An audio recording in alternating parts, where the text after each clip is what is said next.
out. Gusto ko lang marinig sa BIR o sa DOLE. Ano ba ang makatao na adjustment? Tapos sasagutin ka ni BIR, yung makatao, kaya ba natin o hindi?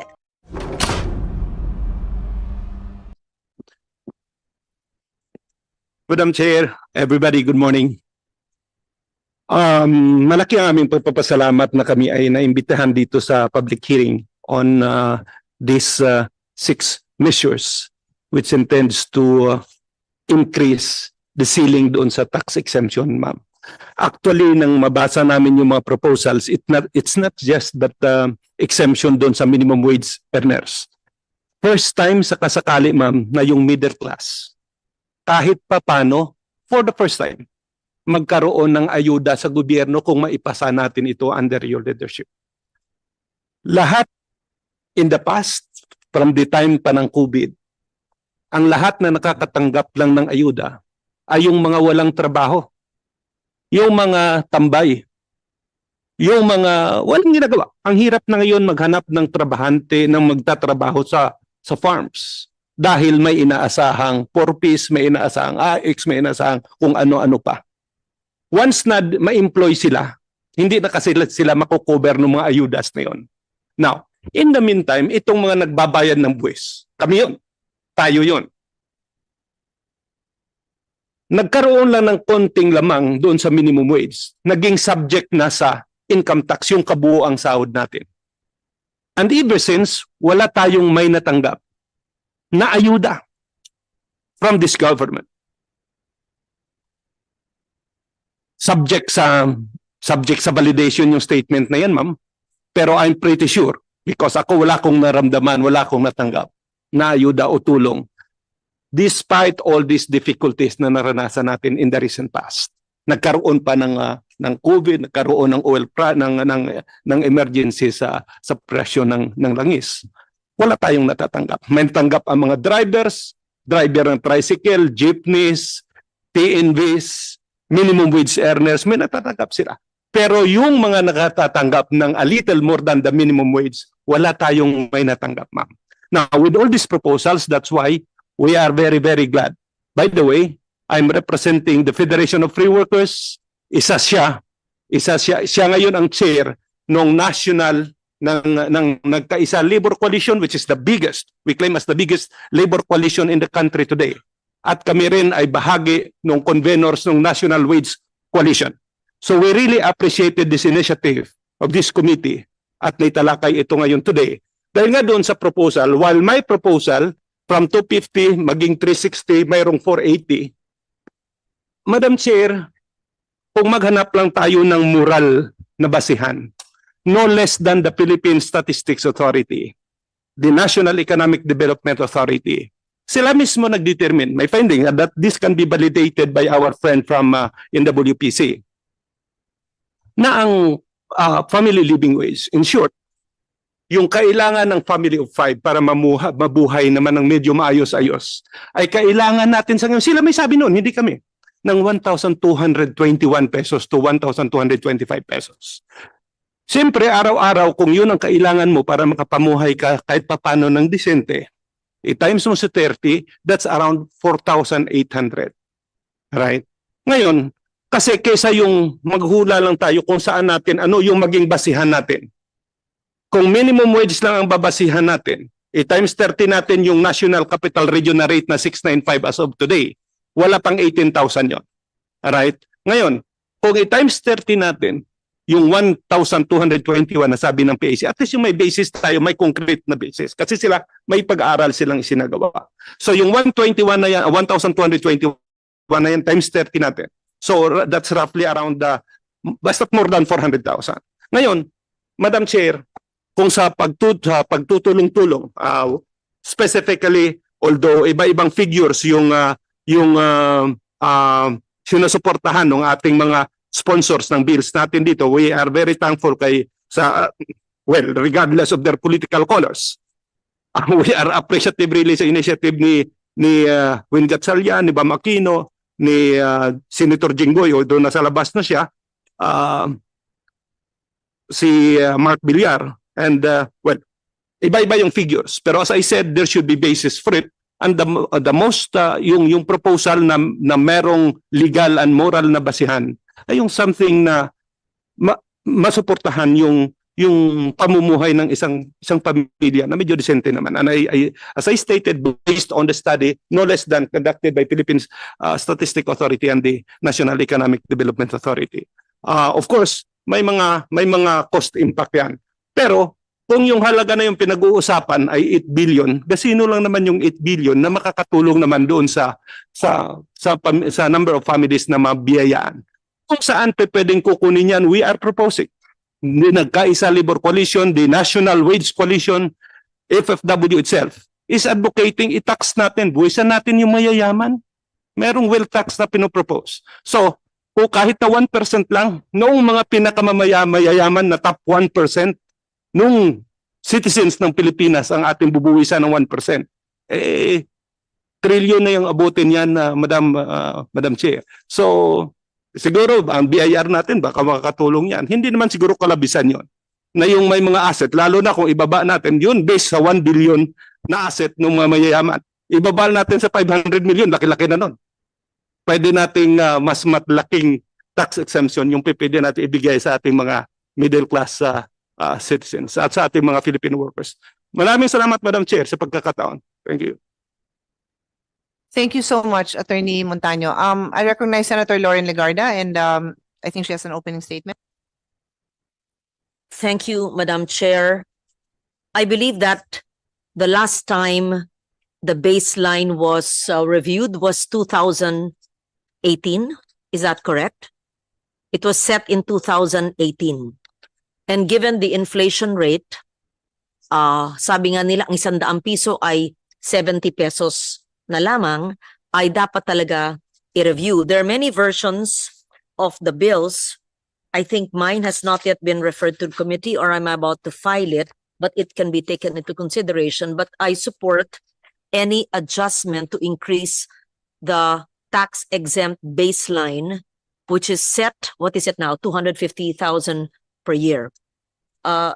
Before I arrived, the BIR and the DOLE already answer, ano ba yung tingin nyo, yung makatao na realistic na pagtaas ng baseline, itabi mo muna yung pagpondo sa mga benepisyo o ayuda ng gobyerno. Has that been answered? Not yet. We just heard from Attorney Montaño first. So, it's half of 2026. It's more than 8 years since the baseline was determined. A review is in order, and definitely any adjustment will be welcome to the middle class.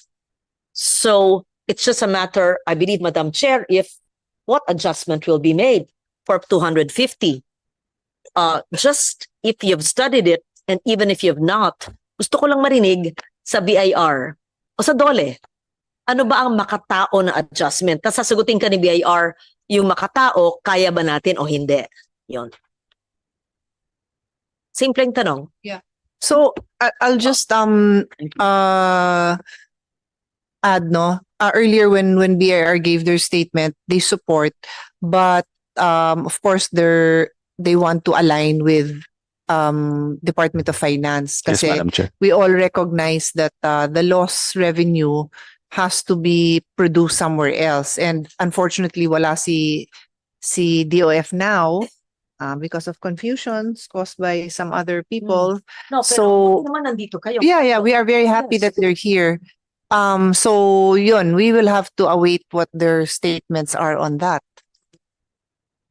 Kasi ang ganda talaga ng proposal talaga na to. Yes. Nagkakaano na lang kung how much sana, no? It should be a priority measure. Is it not a Yeah. LEDAC measure?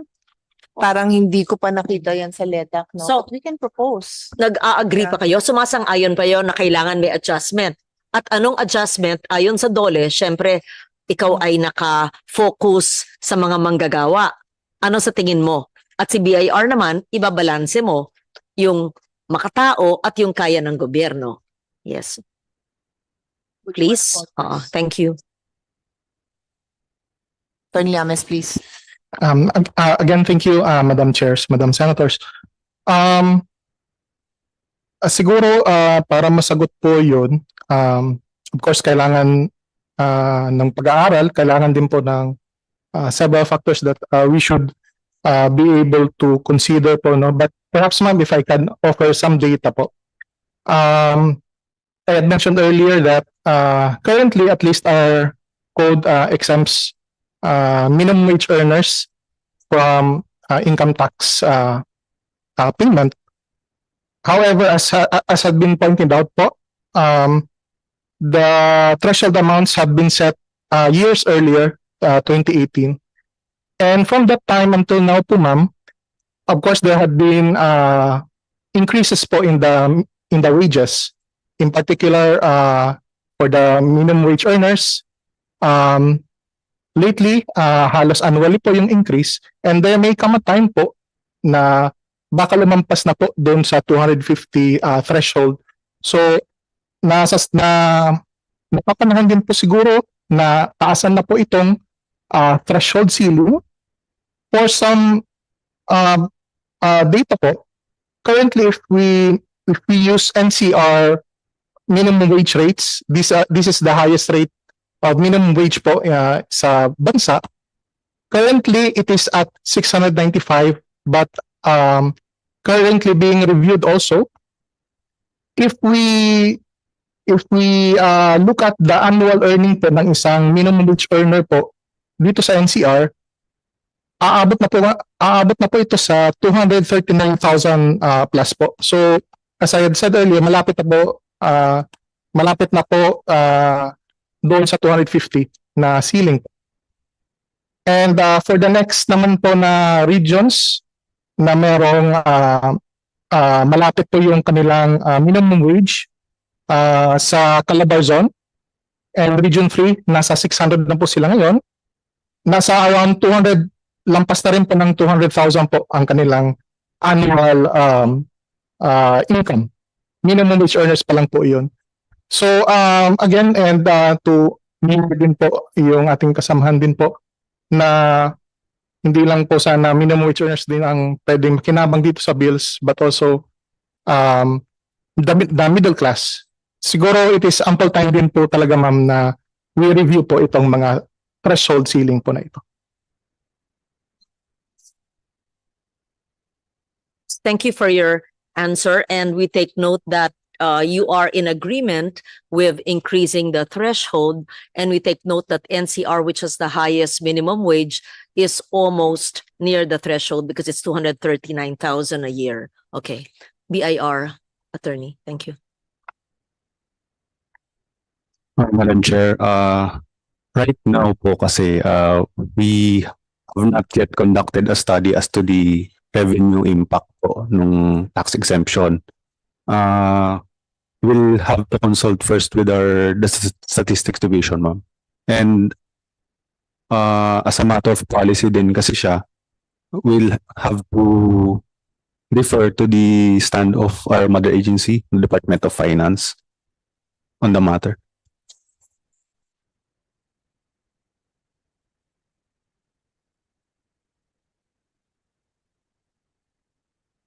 Dapat, USEC in charge. Yeah. Yeah. Were they not present? Was there confusion? Usually it's Yusek Carlo who attends our hearing. So So make sure, please, even if they're not physically present, can they kindly send to us a soft copy of their position on the matter, because the BIR is not able to do so. They have to look at the mother agency's position. exactly. Yes. Yes. Has our tax office of the Senate reviewed this? Lumir, ano sa tingin nyo? Yung sa pwede siguro, no? Yung tax office ng Senado, matagal na si Lumir sa akin 1998 pa yan kasi gusto ko lang maintindihan sa pag-aaral natin ay ano ba dapat mula 2018? I want to understand. At ano ba yung inflation rate ng 2018 na linigay natin yung threshold for tax baseline na 250,000 a year, tas ngayon ang inflation is over 7%, ay ano dapat i-increase yung tax threshold? Meron ba tayong ganung pag-aaral? Wala pa. In the Senate, do we have it? Actually, ako, Yes. I'll answer quickly while you're come. No, you can come. I'm just sharing what also came from their office, no? And I mentioned it earlier before you arrived, Senator Lauren. Dun sa proposal na 400,000 a month yung threshold, the estimated revenue loss would be 8.6 billion. And then dun naman sa 480,000 threshold, 9.2 billion ang estimated loss. Ano yung preference ni Attorney Montaño kanina? Nagbigay ba kayo ng figure mula sa grupo nyo? No? What you did is he gave the figure. Actually, yung hinanap ko yung kinote nyo, I think it's Ibon Foundation. He mentioned yung living wage. Sabi niya PSA, pero hindi ko pa makita yung sa PSA eh. Ang nakita ko it's from Ibon na roughly 1,200 pesos a day. So kinumpute niya yon, sabi niya if gagamitin natin yung figure na yon, then you know already that na yan sana yung natitake home nga nung ating mga kababayan. So that would come up to around 400,000. Anyway, you can add to that. I'm just summarizing for the senator what you said. Baka may Yes, ma'am. Yes, dadagdag ma'am. ka. Tama, ma'am. Ang sinasabi natin yung pag-set ng threshold na yon na somehow merong basis, merong pag-aaral. So kung yun ang Ang family living wage, Oo. 1,221, unfair naman na ibubuwisan pa na. I mean, sa sitwasyon sa ngayon, malaking tulong na natin sa kanila kung i-exempt natin yung amount na yon from taxation. At least meron tayong konkretong basihan. It's not just taken from thin air. So may basis. So kung i-validate, dahil ayon sa aming pag-aaral, sabi ng NEDA mismo magkano yung kanilang it's mas malaki pa nga sa kanila eh. Pero anyway, I leave it to the Senate staff to do as suggested by Senator Lauren. Meron naman tayong mga staff, mga expert on that. Madali na rin siguro. Pero kami sa bahagi ng FFW, ng Kaisa Labor Coalition, ng National Wage Coalition, we really appreciated the initiative of the present committee leadership na sinagawa itong public hearing na ito. Thank you very much, ma'am, at nakakarating sa aming mga miyembro that we attended in today's public hearing. Maraming salamat. Chair, just for the record from Ibon, since you mentioned the Ibon Foundation, 1,266 pesos a day or 27,537 a month is needed to live decently as of March 2026. Pero sa tingin ko nga, mababa pa ito eh. 27,500 sa Metro Manila. Mahirap. O rental, utilities, transport. This is even very, very conservative. Yes. That's all for now. I'll just listen first and I wanted to provide you quorum as well. Thank you. Kaya nga kasi mas maganda yung discussion talaga natin kung nandito yung yung DOF kasi alam naman natin sila yung talagang tsaka sila talaga yung primary agency that will have a say here. Yes, Madam Chair, nothing would prevent us from asking them to submit before the end of office hours their Yeah. soft copy. They Yeah. should. They must comply. Yeah, for the record, we have Yeah. quite a number of revenue bills exemptions and others na we're really waiting for their final recommendations. Mabagal. Wala pa, oo. Yeah. So sige, some questions lang, no. Do you have this? How many taxpayers would fall within the various tax exempt brackets? So dun ngayon sa 250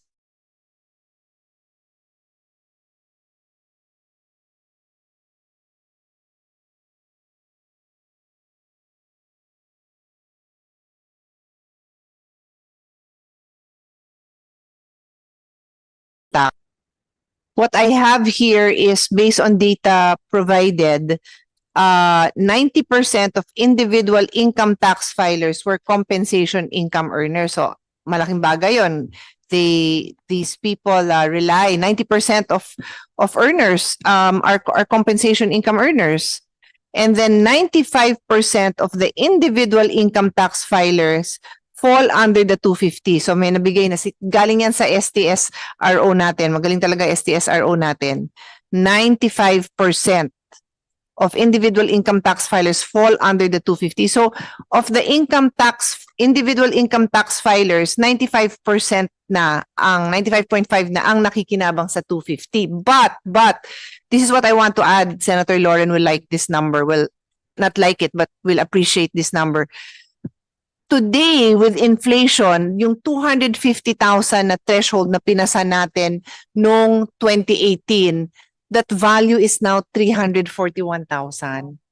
So, kung i-cover mo lang is 250, which is by law, it's just 250, they're only able to buy a smaller amount of their daily needs. So, by increasing it dun sa 360, kasi may isang proposal dito na 360, of course, that doesn't limit us, no? 360, 380, 400, 450, it's up to us. But the lowest proposal we have in front of us is 360. Wala pa nga tayong binigay na dagdag eh. We're basically just covering the same amount that was anticipated to be spent in 2018. So, dun pa lang tayo. I don't know, may idadagdag ka pa ba sa figures? Attorney John, do you have anything? Sorry, ma'am, Unfortunately, we hindi. currently do not have data right now. Oh, yun na nga eh. So, yun.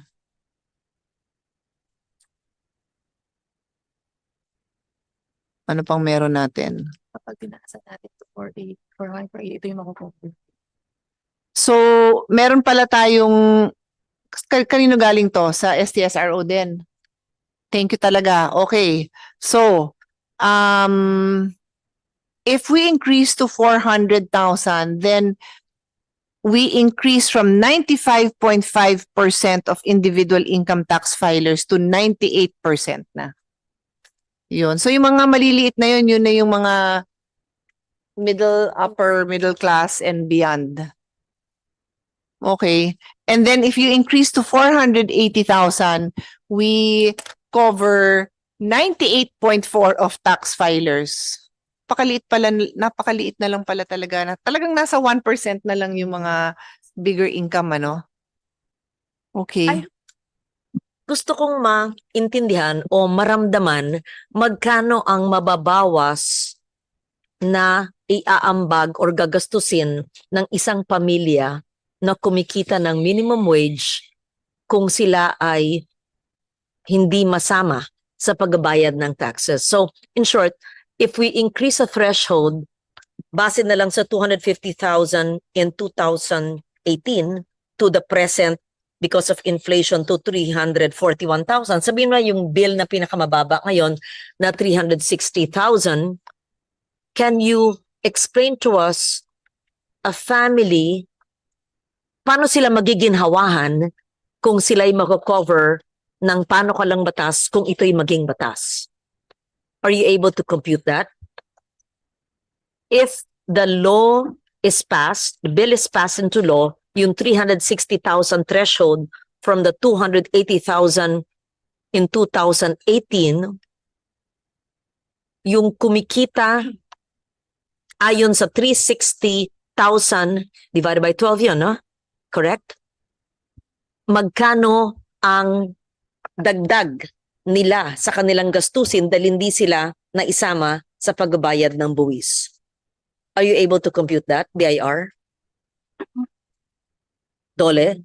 Kayo? Kaya nyo? How do you compute the tax? Naintindihan yung tanong ko? Yeah. Because the chair has clearly said, and we've been discussing since 2018, it's not been adjusted. And the chair had mentioned that 250,000, 2018, based on the CPI inflation adjustment to the present, magiging 341,000 at present value, but the bill, the lowest threshold is 360. Sa muna 360, mapasa natin ito, ay anong benepisyo sa isang pamilya? Is my question clear? Can you compute that? BIR, kaya niyo yung compute. Para makita natin yung tax burden ng pamilya, mawawala yung burden pag mapasa natin at prioritize natin ito. Ha? Ano? Bakit? Natatawa ko kasi imbitahin mo na lang ako magkape. Ako na lang sasagot ng mga tanong mo. Oo. Di, kasi gusto Gumawa yung staff ko ng ano, gusto ko ng on, kasi gusto ko on the record yan. Yeah. Oo. Bakit Totally. hindi kita magkape? Ano ibig Hindi. sabihin? Kasi ako nagsasagot ng tanong mo eh. Hindi Kaya ko sabi ko, napasagot hindi eh. Di tayo na lang magkwentuhan, sabi ko sa'yo eh. Kaya nga. Oo. Kaya nga. Hindi, ganito na Ayan, lang. maganda oo. Ulitin ko No, yung presentation ko, tapos that's my- mag-comment ka. Tumatawa ka eh. Hindi. Does my question make sense? It's important No, we your understand question it. is very important. Natatawa lang ako kasi Oh. ako nga sasagot ng tanong mo. Eh, kasi kailangan, And yun because ang I don't want to sinasagot ng embarrass question. anyone, but Yes. sino O sige. talaga dapat ang Sagutin mo sumasagot? Hindi. Para Let maintindihan them din ng answer mga mo. nanonood. Oo. Para excited sila. Pag mapasa na yung 360,000, ito na. Yung binabayad namin sa buwis ay masasave namin. Magkano yon? Ayan. Patingin ng cartoons mo. Sige. No, we are on the same page precisely because we want people to understand. That's why gumawa kami ng parang cartoon strip to explain that Maria is a high school teacher and she earns 31,700 a month. So 31,700 times 12 months, ang kanyang annual salary is 380,000. Okay? So dami niyang babayaran. We represented it there. Tapos at the end of the year, 19,500 pesos yung kailangan niyang bayaran as tax. Ang galing. So- Tuwa ako. Sagot na sagot niya yung tanong ko. Alam Hindi kami ko. nakapractice ha. Hindi. Ganun na kami mag-isip. Oo. Thank you. Para nga maintindihan ng mga tao eh. Exactly. So, 19,000 yung babayaran niya kasi kaya nga, kasi yung tanong mo, kaya ka nagtatanong kasi nga yan ang tanong ng mga tao. So, ina-anticipate ko yung tanong nila na tinatanong mo ngayon nga. So ngayon, pag nag-increase tayo ng tax to 360 or for that matter, meron din proposal nga na 400, kung 360 ang balance niya is 20,000 na lang yung matatax. Of the 20,000 na subject to tax, 3,000 na lang yung tax.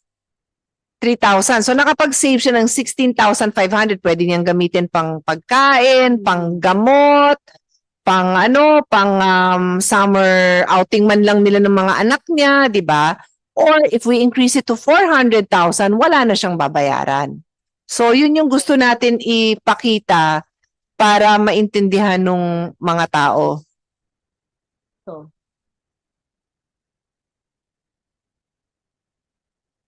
Ayun, napakaliwanag. So, meron siyang per month, magkano ito? 16,500 a year, that's 1,375 a month as of this year. Malaking bagay yon, yung 1,300. Pangbayad na yan ng kuryente at tubig. Ipasa na natin to. Isang hearing lang eh. It's a no-brainer. Kasi, ina-adjust lang natin yung threshold sa inflation. At 8 years ago to, huling na review. Ano pa ang pag-iisipan dyan? Diba? Ganda, di Oo. Yeah, Okay. as Very we know, we need DOF to sign off on it para naman masupport ito ng Malacanang, di ba? Madam Chair, may I mention, no? Yung automatic indexing, it's not present, I believe, in the bills filed. And this innovation may be considered by the committee so that the threshold is not eroded by bracket creep or the phenomenon where income tax thresholds are overtaken, like now, by inflation over time. And this ensures that future adjustments are built into the law, avoiding long legislative processes. So, yung ifa-file ko o i-refer pa sa inyong committee would have the automatic indexing para hindi kailangan mag-antay kung kailan mag-hearing. Oo. So, I'm sure you'll have a second hearing dahil wala dito yung ibang ahensya ng gobyerno. By the time na file ko na, na-refer na, I would appreciate it if the automatic indexing could be taken into consideration. Thank you. That's exactly the same question I asked my staff when I was reading my notes and then nakita ko nga na the value of the 250,000 threshold of 2018 is now 341, no? Sabi ko, ay wala bang automatic indexing? Kasi kung meron, we don't have to do it. Yes. Yeah. Yun naman yun para maintindihan din ng mga tao. Pag sinabing automatic indexing, ibig sabihin yung value ng 250, i-review yon. So kung ang value na ng 250, sabi nga natin ngayon is 341, hindi na kailangan dumaan sa sa prosesong ito. Yeah.